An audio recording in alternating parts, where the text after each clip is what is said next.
I'm Maria Menounos, and you're tuned in to AfterBuzz TV, the ESPN of TV talk. Now, let the buzz begin. What's up, everybody? This is the Super Bowl post-game show on AfterBuzz TV. We have an exciting episode for you. The Chiefs are officially the national champions.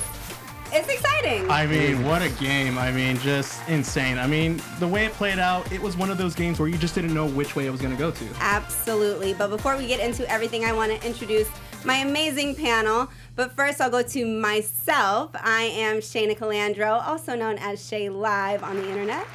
And I work at Fox Sports. I'm an avid sports fan. I mean, I've been playing sports my whole life. But to the left of me, I have the amazing Nate Harris, who's actually a former D1 football player, athlete at the University of Montana. That is me. Hello. Actually played against Carson Wentz back in his day. That I did.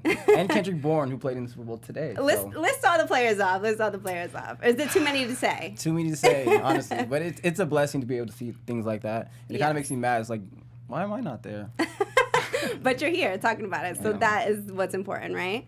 And then also to his left is Joshua Alonzo, AfterBuzz TV producer, combat sports enthusiast, and a Patriots super fan, unfortunately. I mean, I was a little bummed, but hey, I had to root for the home state, right? I had to go for the 49ers. Plus, Brady grew up a 49ers fan, so I guess a little bit of correlation right there. So Right. Well, we'll be talking about everything that happened tonight at the Super Bowl, like from the narratives to just everything, the overall thoughts, the halftime show, all the great commercials, what we missed from this year's Super Bowl. We have a lot in store for you guys, and we're going to end with some predictions. So don't go anywhere for the next hour about. First, I want to get you guys overall thoughts. What did you think about this game? I thought it was an amazing game. I was kind of, we look for those big plays in Super Bowls, and we look for those times where we need those exciting plays. And I feel like there weren't that many of them. There weren't that many explosive and big, exciting plays, but it was a back-and-forth game. I was watching, and throughout the game, you have those feelings of like, this team is going to win, or it's over with. And it kept going back and forth, and I never knew who was going to win. I mean, I thought that when Jimmy G threw that first interception, that might have been it because of how high-powered Kansas City's offense was. So it was definitely an interesting Super Bowl, and it's a Super Bowl that I'm actually satisfied with and happy about. yeah, it definitely kept you like guessing on your toes because you weren't really sure who was going to win. I mean, ultimately, the question is, how was San Francisco's defense going to step up to Kansas City's offense? And it was kind of like a back and forth. Best way I can describe it is more or less like a heavyweight boxing fight. It was just like blow for blow, just haymaker straights and everything like that. It was just amazing. It kept me on my toes, and I think that's what the aspect of the Super Bowl is. It keeps you on your toes, and it keeps you like glued to your seat. Yes, because I think a lot of people knew it was kind of going to be a high-scoring game. For me, I just loved that it was fast-paced, high energy. It was exciting the entire time. I know we were all watching it together, and it was like, oh my gosh, is this the turning point? Are they gonna explode? Are they gonna do this? Are they gonna do that? I was very excited that Patrick Mahomes came through. I was rooting for the Chiefs. I'm not a Chiefs fan, but I was going for Patrick Mahomes. I just really wanted them to get redemption from last year. Right. I think he deserves it. I think it's also a point to point out the narrative of him being the youngest quarterback to win a Super Bowl MVP, and also being the first quarterback to get MVP of regular season and make a Super Bowl appearance in his first 3 seasons. So I mean, it's insane. I mean, from literally not starting his first season, then getting the keys to the car, as they could say, his first season, and just absolutely destroying the record books in his first year, and now becoming a Super Bowl MVP at the age of 24, insane. It's just amazing. Yeah, like he literally has taken the league by storm. A quarterback that comes out of Texas Tech, who would have ever imagined? He was drafted, I think, 10th overall, and think about all those other teams who pass on Patrick Mahomes. What are they thinking right now? Because it wasn't like he had a fluke season last year. Typically, when they have those amazing rookie seasons and no one knows you, you come back and you kind of don't have the same season. He came back. He got hurt. He battled adversity. He came back, and he's won the Super Bowl now. Like, he literally he's a special talent. He's on top of the world right now. I can only imagine the feeling that the Chiefs have. But I do want to get into a couple other narratives as far as, first, sticking with Patrick Mahomes. I'm dubbing him the comeback king in the postseason. Oh, yeah, definitely. Every single game they were down double-digit points and ended up coming back for a win. I mean, how does it, as former football player, as a Patriots enthusiast, where he, Jimmy G came from the Patriots. So you guys thought he might take this one. And Brady's a comeback king. We all know that. Right. And I think now it's Patrick Mahomes. So what do you guys think about that? I think that obviously that's something that we should focus on, and he does come back a lot. But I just think it's really impressive. I don't think he's really a comeback king yet. He needs more for that, okay? But it's really impressive that when he is behind, he stays very, very calm. It's coming from such a young quarterback, and being able to stay that calm and trust the offense and trust the process and not force things. It's really impressive coming from a guy who's that young playing quarterback in the NFL. I mean, you just have to give big ups to the resilience of this team.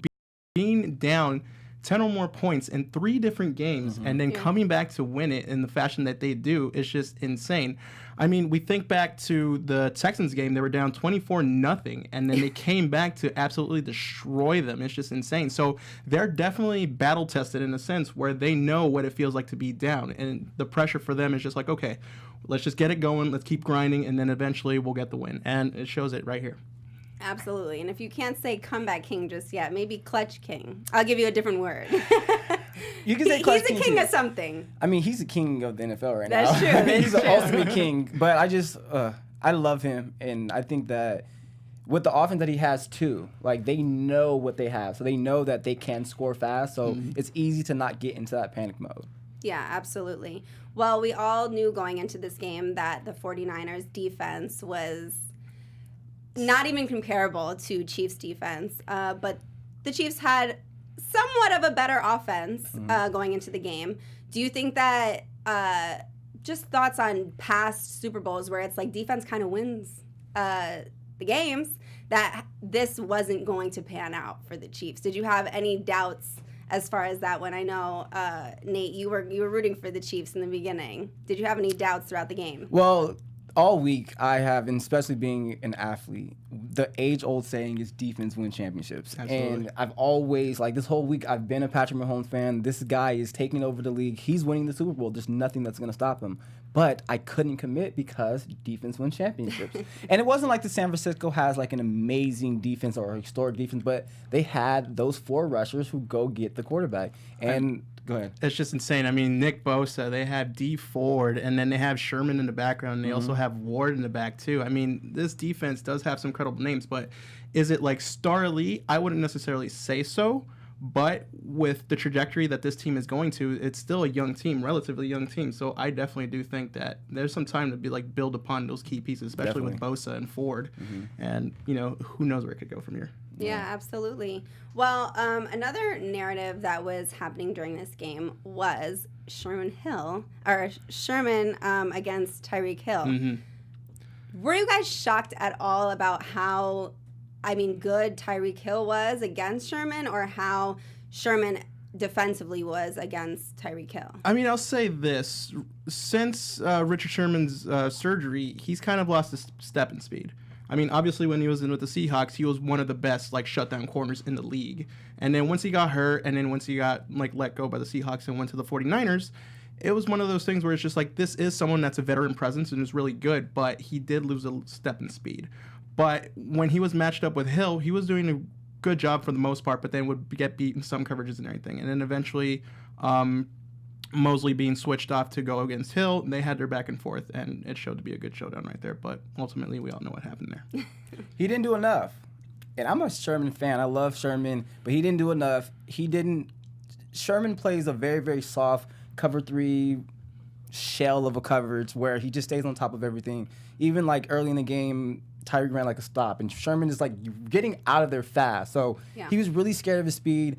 I think that he just didn't do enough. At the end of the day, you need an interception. You need to get that hands on the ball. The key to this game is turning the ball over. So even back when he was playing in the Seahawks days, they were turning the ball over, getting interceptions. It's not enough to just be around him. It's not enough to just cover him or do well. You have to turn the ball over. Do you think at that point he should have pressed him more against the line right there?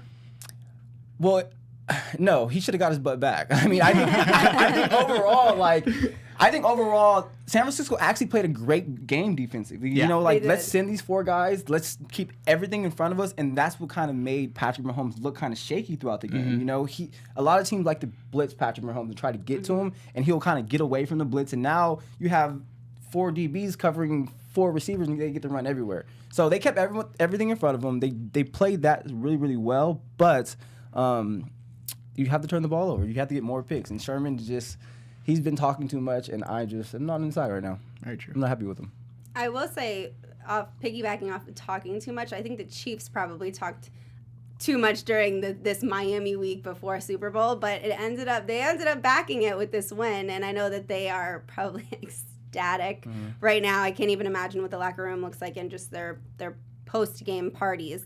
But another thing is like what people were wearing, right? I mean, we can't go a whole show without saying like what cleats or anything like that. And I think Williams' cleats, we all noticed during the game.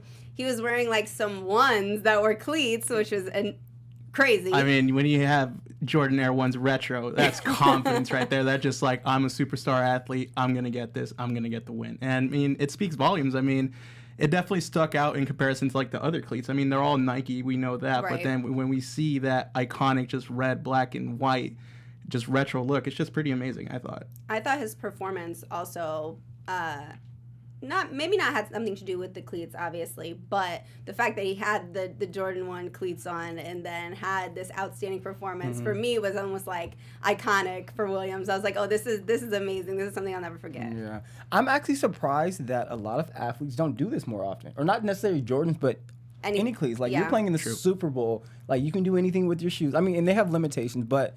I mean, I'm surprised we don't see this more often. I had a friend in college who actually wore Retros 11s every single practice, and they were the most amazing cleats. They're heavy, not fun to play in, but they were actually amazing. I'm surprised more guys don't do that. I'm going to be honest. One thing, I know we're going to talk predictions later in the show, but something that I thought was missing, just because we're talking about Jordans, I thought that there would be a little bit more of a tribute to Kobe Bryant. Right. I know, like, a lot of, not just basketball, tennis, like a whole bunch of different sports all week have been paying tribute to Kobe Bryant. I think that was something that was missing from the Super Bowl, especially even just, an 8, a 24, a 2, like on a cleat or anything like that. Just like a simple nod or something. Yeah, I thought that was kind of missing. That might be the basketball fan in me, just the Kobe fan in me, but No. I thought it was definitely something that was surprising.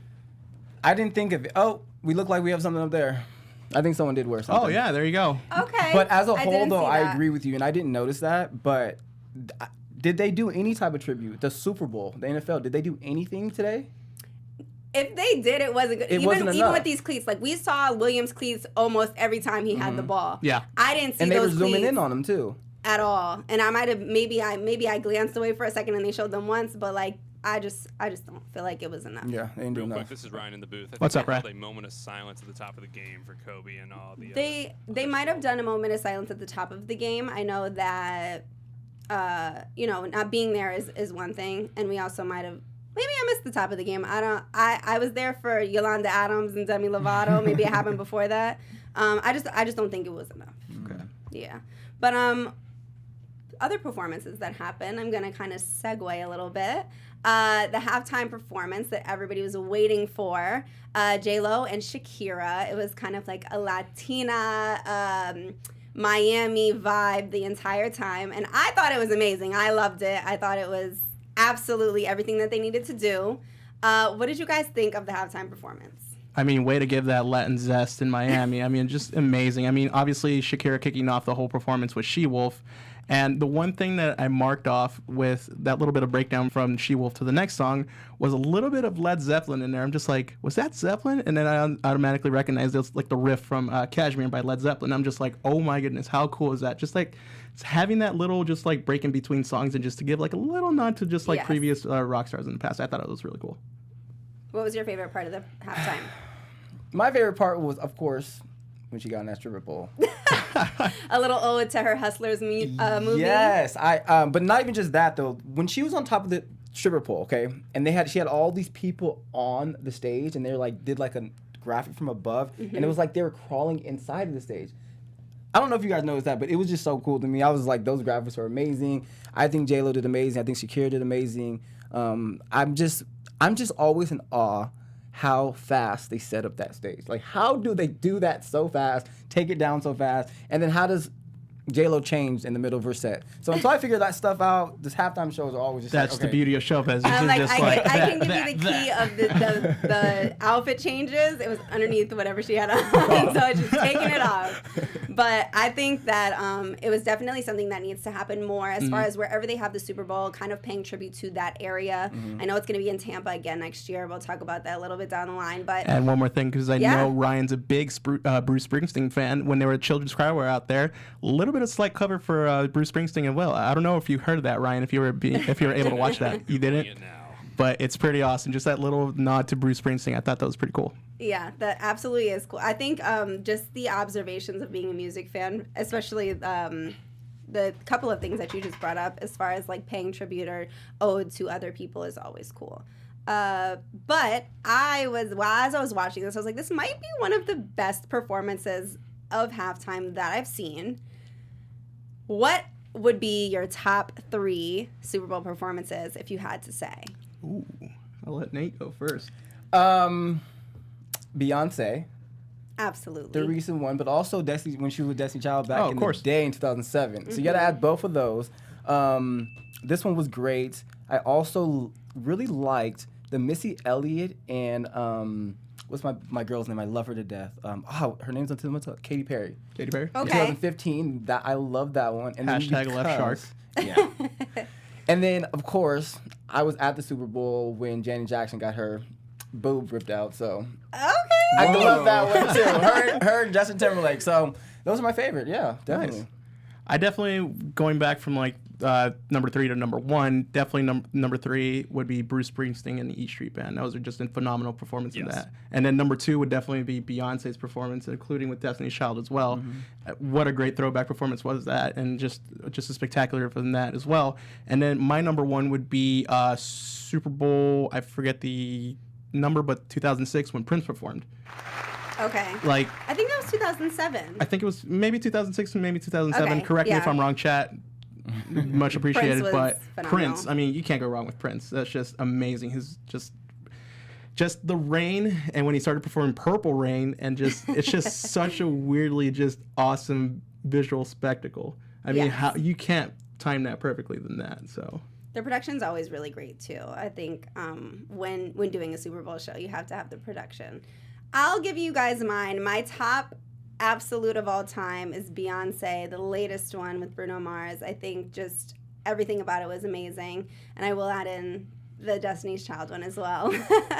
Number 2, I'm gonna go JLO and Shakira. I think they did really well. I like the cultural performances, like when they pay tribute to, you know, just the area, the culture. I love that. And then 3rd, I'm gonna go. I was just a baby, but I've seen it. Michael Jackson. of course, Back, I think it might have been 97. Or no, it might be 93. 93. I think. 93, I 93, believe. yeah. So I was a whopping 1 year old, but I've seen it and I thought it was amazing. And then my honorable mention would be Prince for sure. but what do we think of J Balvin's cameo within the whole performances? Loved it. I think it was awesome. And then, funny thing enough, for all our fans and everything, go check out AfterBuzz's Instagram page. Nice little comparison to J Balvin and Sacha Baron Cohen's character Ollie G from the Ollie G show. I was just laughing hysterically when we were watching it because it's just phenomenal. It's just do-rag on do-rag and just style similarly. I just started laughing hysterically. Yes, for sure. And actually, I'm gonna backtrack a little bit. Sorry, AfterBuzz fam, but you'll like what I'm getting at. So I forgot to mention the bad calls, or the quote unquote bad calls from the game. So I'm gonna go back because okay, we talked about it. We did the halftime show. We're gonna go back to second quarter, right? Second quarter. Second half. Second half. So the bad calls. We had Williams stepping on the line, maybe not getting the ball over into the end zone, right? And then we also had the 49ers with delay of game that wasn't called. What do you guys think of both calls? Do you think it was good that they didn't call it? Do you think they should have called it? What are your thoughts? Those things are just really, really hard. When it comes to those play calls and when it comes to these refs and who win the refs don't win the game. And games don't come down to one calls. I do agree when it comes to touchdowns, they should be reviewed more but it is what it is, you know, like I don't think that he scored that touchdown, but it was close enough, and they called the play on the field. They made the decision, but the only thing that really was shocking to me, I don't know why they didn't have the sideline camera. That like they have a camera that goes directly down the line. Mm-hmm. They didn't have that, or they didn't show that. So that's when I started thinking it was conspiracy. I mean, it's definitely one of those hard things because you see his toe step out of bounds, but then you're trying to dictate on where exactly the tip of the ball broke the line. Correct. And it's just one of the things where if you don't have enough sufficient evidence to overturn it, you still got to keep it. And whether or not do I think he stepped out of bounds, it's a really tough call. I mean, I feel the refs always have that constant pressure of just always trying to make the right call, especially when it's just like I wouldn't necessarily call this a controversial play, but it's just one of those plays where it's just like you might have to take a double look just in case. Is it good or not? Yeah. So. And football's a game of inches. So literally, for you to score a touchdown, the millimeter of the front part of the ball has to touch the front part of the white of the end zone. Mm-hmm. So it's like you can't, like that's so hard to even be able to view that, you know? And so at that point, it's like, it is what it is. Make your decision, make your call, and then keep going. Yeah, I will say I think it was kind of, I'll make 2 points. So with the first call about whether it was out of bounds or not, and then the next time the 49ers had the ball, it was like they kind of gave them the delay of game. It was kind of like, okay, I'm just kind of throwing in like, now we're even. 4th and but 10. Even if it's not even that, I would say like an analogy for me was kind of like in baseball, like the tie goes to the runner. So, exactly. I mean, it was too close to call. So the tie goes to, you can't change the call.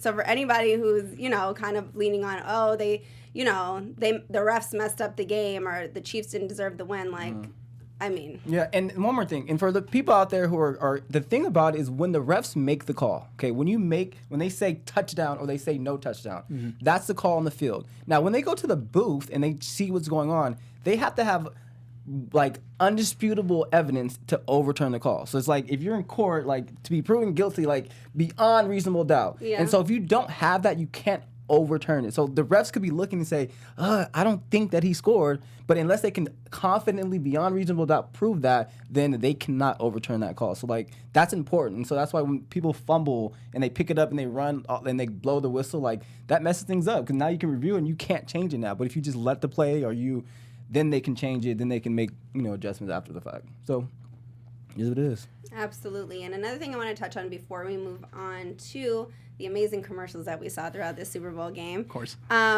Katie Sowers is the first woman and first openly gay person to be coaching in the NFL. Just amazing. I mean, you can't think of a better story than that. I mean, the way that this is just opening up so many doors and so many opportunities for potential coaches in the NFL, whether it be male, female, gay, straight, whatever have you. This is just one of those just momentous things in history, not just in sports history, but just in history overall. Mm-hmm. I mean, she was given, I believe, if she started off as an intern for the Falcons. Once that internship ended, she went over and started to become a coach for the 49ers. So, I mean, it's just one of those things where it's just doors upon doors that could just open from this possibility. I mean, Katie Sowers could just be like an awesome pioneer for this part right here. Absolutely. Yeah, I love it. I love women empowerment. I love like the forward progression of women. And so this is something that is next level. She's opening so many doors. But I think it's important because a lot of great coaches weren't great football players, or a lot of great coaches weren't great athletes. And so the fact that a woman can't bring that same level of knowledge to the field is just crazy. But with that being said, there's also other components of coaching instead of just a knowledge-based thing. It's like motivating people to actually get this job done, putting the belief in a player so a player can actually believe in themselves. And so from that perspective, I don't know her on that level, but it's going to still be a while, I believe, for a lot of men to have that respect for women as a coach. And it's more so just from that perspective of them and their ego and being an NFL star. And it's like, I'm listening to a woman. I've been playing this game my whole life. You've never played it. I think that it's going to take some more time, and some more women need to come. And when they do, then we'll see. We'll see a woman head coach one day. My only rebuttal there is just like a lot of coaches, many of them didn't even play. So you can't really say like, oh, I don't know that they would have the respect for a woman because they've never, just because they have the knowledge, they don't have the experience or anything like that. It's kind of like, who are you as a person, and can you motivate me, and can you coach me and can you call the right plays, opposed to being like, you know, you don't have the experience to kind of. It's kind of like when you're a sports reporter and people say that the reporters are better when they've played before, but there are people who have studied the game and who have done different things that give a different perspective. So it just depends on the perspective that they're giving you, I think. No, I completely agree. I'm just saying from the ego of a football player. Right. You know, NFL star, like, who has millions of dollars. Some of these guys don't respect their male coaches. You know, like, I know guys who, they come into meetings late, the coach tells them to shut up, he says, no, you shut up, the meeting starts, like, that's just how a lot of these NFL stars are. I get and that. so I'm just saying, from a woman, I know it's going to be harder for her. Definitely going to be harder. Yeah, that's going to take more time. Yeah, I think that Katie Sowers is definitely pioneering and definitely doing an amazing thing over with the 49ers, and I think that it should grow. They have a lot more women in the NBA now, coaching and helping assist and things like that. I think it's definitely going to progress and improve over the years. If I can add one thing, what is the likelihood of maybe potentially seeing a female player in the NFL? Do you think that could ever happen? I think it could. I mean, I grew up playing football against some amazing women. I mean, I think that there's some women kickers out there. You know, I have a friend who trains a lot of women kickers, so I can see it. Do you only see them as kickers? No, I'm just saying. Okay. That's who being I think clear. you'd be open to any potential position. I mean, I remember my personal experience is when I was in high school, we had a girl that was on the team. I believe she was a sophomore or a junior. I don't really remember that fact, but she played linebacker and she was amazing. She was just like stuffing guys against the line. I mean, the one memorable play, if I remember correctly, I forget the name of the school, but she was going on a blitz play. The opposing quarterback handed off to the running back, and then right when the running back was going through the hole, out of nowhere, it's just a collision. It was just like, oh my goodness, you can hear everyone on the sideline and on the bleachers go, ooh, because it was such a massive hit. So I do personally believe that we will see eventually women in the NFL playing. And I have a friend. Okay. Her name is Track Baby 002. You guys have to go follow this girl. Okay, this girl is literally a football player. Her footwork and the drills that she does. She just signed like a multi-million deal with some like new women's football league that's coming out. Okay. And literally the workouts that she does, the footwork that she has, how she moves is better than half of the guys I've ever played football with. Swear to God. Short story for me. I work at Fox Sports, and recently, before the passing of Kobe Bryant, he said that there would be women that are able to play in the NBA right now. So it was a conversation at work, whereas, like, you know, we have former D1 players, former WNBA players, basically just saying, even like Elisa Leslie, who was a superstar, saying, like, I don't know that we'd be able to compete with the, you know, LeBrons and the ADs and those caliber of players. So, like, I don't know that...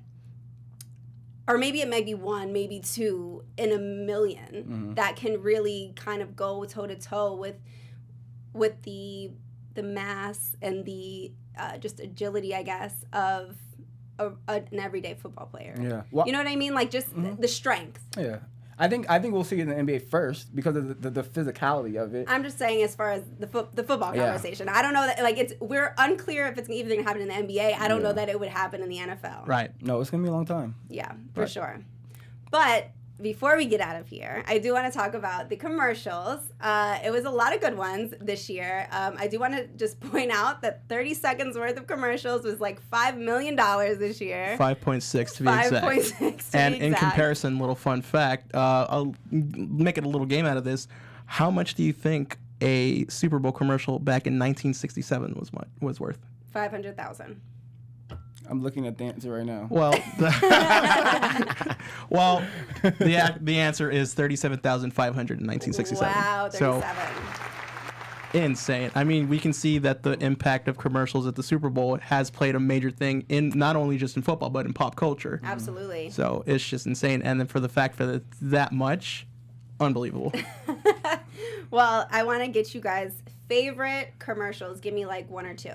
Mine was obviously with DJ Khaled and JLO. That was a really good one. She's chasing him around the whole entire Vegas, and I love that one. And I also love the Olay one where with Taraji P. Henson and they talk the girls, and there's more space, and I think they were alluding to a lot of like how women are breaking down a lot of doors and creating more spaces in all these different avenues. Yeah. Coaching in Hollywood, everywhere. And so I really like that one. It kind of got my attention. Is it hashtag more space for women? I think they said to like hashtag on Twitter, and it gave $1 to something or other. Yeah. Yeah.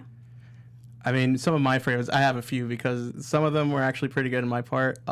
Starting off with the first one, Bryan Cranston as Jack Nicholson in The Shining. So good. Tracy Ellis Ross as well. I'm just like, oh my goodness, how funny is that? It's just, I like the tagline as well, as good as the original. And we're always thinking that, can something be as good as the original? And I don't know, I've never really drank Mountain Dew, so I can't really credit to that, but it did just make me think in my mind, just like, if there's a Shining reboot, I think Bryan Cranston would be amazing in it. So He did good in the commercial for sure. And I feel like Tracy Ellis Ross can't do anything wrong. Oh, no, of course not. And then another great one would be the Coke energy drink one. That would be a pretty good one too, with Martin Scorsese throwing a really lavish party in New York City and then asking Jonah Hill if he was going to show up. But then the tension of just like, is Jonah Hill going to flake or not? I thought that was pretty funny. And then another one would be Sam Elliott and Lil Nas X. That was the Doritos really show good. off. That was just hilarious. Another person who I feel like can't do any wrong is Lil Nas X. Oh, no. He can't. He does everything great. For me, I want to say the entry to the game with the NFL 100 commercial was so good. With the little kids running on the field. I loved that. And then the bloopers that kind of popped up after that with Jalen Ramsey. I was like, oh, these are cute. I like these. So that was probably my favorite commercial. And then my other favorite, I did like the Mountain Dew one, and I don't even drink soda, but I was like, oh, I might try this original Mountain Dew. But my other one was, what was it? It wasn't a favorite, but it was a notable one. LeBron James in the Hummer commercial. Who drives Hummers, one? And two, like, why is LeBron James like sponsoring Hummer? It's the comeback we're not expecting. I mean, Hummer 2020, am I right? No. But another notable one was Tom Brady, my his goodness. commercial with Hulu, and then him basically saying he's not retiring. It's just one of those cryptic things. Like me as a New England Patriots fan, I'm just like, is he going to retire? Like, what's going to be the big announcement at the Super Bowl? Ends up being a Hulu commercial. I'm just like, And he had everyone worried all week long. All Exactly. week long of the Instagram post, and then it was a Hulu commercial, and I'm like, it wasn't even anything big. it's just one of those just wah, wah, wah moments. I'm just like, Yes. wow, okay. Yeah. Oh, and one other thing too, since today is Groundhog's Day, Bill Murray in the commercial for Jeep and reliving the whole Groundhog scenario from his movie. I mean, we have cool little cameos from Steven Tobolowsky and Brian Doyle Murray. I thought it was really fun, and just Bill Murray taking the little groundhog just around and just showing him a great time. I thought that was really funny. Yes. The last thing I want to say about the commercials is I think this year there was a lot more emotional commercials where you definitely. had to like think and kind of tear jerky. They had the Josh Jacobs commercial where he's kind of talking to his younger self about being homeless but making it to the NFL. Then there was Anquan Bolden, with his cousin got shot and killed by an officer who wasn't even in like police attire. There was a bunch, and it was just the ode to the firefighters and the doctors, and I was just like, there's so many. I'm like, now I'm crying. Yeah. Now I'm crying at Super Bowl, and I don't like it. I also liked the Alexa commercial with Ellen. That one was great because Yeah, that one's pretty funny. I always think like I will never get an Alexa because I feel like we're getting too lazy. Like I don't need to tell Alexa to turn my, but I liked how it kind of showed that. Like, well, what did they do back in the day before Alexa? And it was like the interpretations of the different names, I just thought it was hilarious. You have Alexa, Lexi, Al, Alex, and it kept ranging from history to time point in different parts, but it was funny. Yes. But before we get out of here again, predictions for next year. One, who do you think should be in the halftime performance down in Tampa, Florida? Okay. And secondly, who do you think, which teams would be there? I know for sure. I don't know for sure. This is a bold prediction. Okay. And I think it's going to be a little different this next year. I think that because of this new deal with Jay-Z and the NFL, it's going to be like a Rock Nation concert, and he's going to have a bunch of Rock Nation and probably more rappers. I think that it's going to be a big rapper, but a lot Rock Nation, McMill, like all those guys are going to be there, and they're going to be performing. But it's not going to be one headliner. I think it's going to be a Rock Nation as a headliner. Okay. Very good. Okay. I mean, I'm a big rock and metal punk rock fan. And so having someone like that type of intensity and everything for a game like football, which is super intense as well in the physical nature and just like, of course, just that culture behind it, I would like to see Metallica actually be the halftime show. That'd be a really great one. I mean, I feel like they're a big enough band, both in their perspective, just like stylistic fan base, and then, of course, in the mainstream. And I think that would be a really good just halftime performance. Nice. I think because it's in Florida for another year in a row, since they didn't give it to DJ Khaled this year in Miami, they should give it to him next year because it'll be DJ Khaled with this over-the-top production of a show, and he'll bring out everybody. And kind of piggybacking off of maybe Rock Nation artists or whoever, or it could be because Ariana Grande is from Florida. Very true. People love Ariana Grande. So one of those, like it's gonna be super hip hop or just an everyday Super Bowl Right. show. What is the possibility that you guys think of maybe like Pitbull or Flo Rida being a part of those performances? Oh, yeah. Pitbull would be good. Pitbull. I love you some Pitbull. I mean, do you think since it was in Miami, Mr. 305, do you think Pitbull should have been a part of this year's Yes, halftime I show? definitely thought they were bringing Pitbull out. That was something that was missing. For sure. You think it was a little bit of a swerve with J Balvin being in it, or do you think J Love Balvin J was Balvin. good? Okay. Well, what about if there were two? That would be They should have brought Pitbull out, regardless of the J Balvin. Yeah, there you go.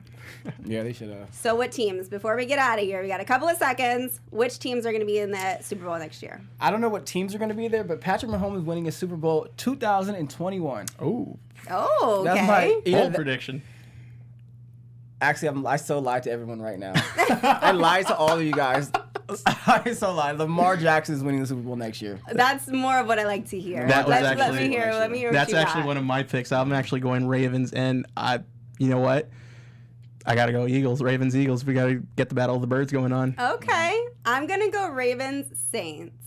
I love the Saints. I think they've gotten gypped the last couple of years. I think this year, like, whatever curse they've got on them has to go away. It's 2020, you know.